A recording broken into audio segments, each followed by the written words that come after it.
Dennis, you've been with President Obama since he was Senator Obama, giving him advice and then joining his campaign. So, what is your favorite one-on-one memory you ever had with them?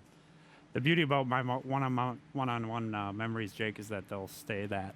I've valued my candid relationship with the president, the fact that he gives me some good advice, including on how to be a good dad. That's stuff that I'll take with me, maybe share with my wife, but nobody else. I will say that the thing I'm most proud of, Jake, is an administration now acknowledging that we still have 6 days left or 5 days left. That has been historically free of scandal.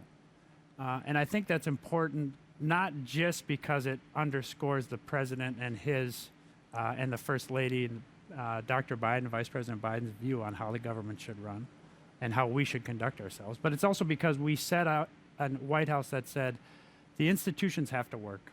Congress is going to investigate us. They did. We participated in and cooperated with those investigations. Department of Justice. Some would take issue with that, just FYI. Well, I'm sure they will. And my point, though, is, Jake, is they ought not let down their guard on the importance of the Article 1 institution, Congress, overseeing the Article 2 institution, the president. By the same token, we've let the Department of Justice, the FBI, the courts do their business, and we've not intervened in that.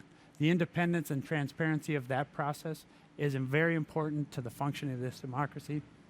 The president's been clear about that with us from day one, and that's why, God willing, we'll leave here on 12/01 Friday with that president's record intact. That's an important thing. That underscores the confidence of the American people in the institutions at a time when that sometimes seems in question. Most White House chief of staffs last, what, 2 years, year and a half?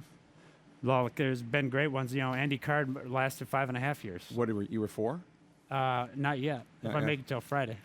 I serve at the pleasure, Jake, so let's see if I can make it. You think you're going to get fired before then? I just might. I don't know. You never know. It's up to the discretion of the president. Dennis McDonough, thank you so much for being here. Thanks, Jake. Really I appreciate the chat.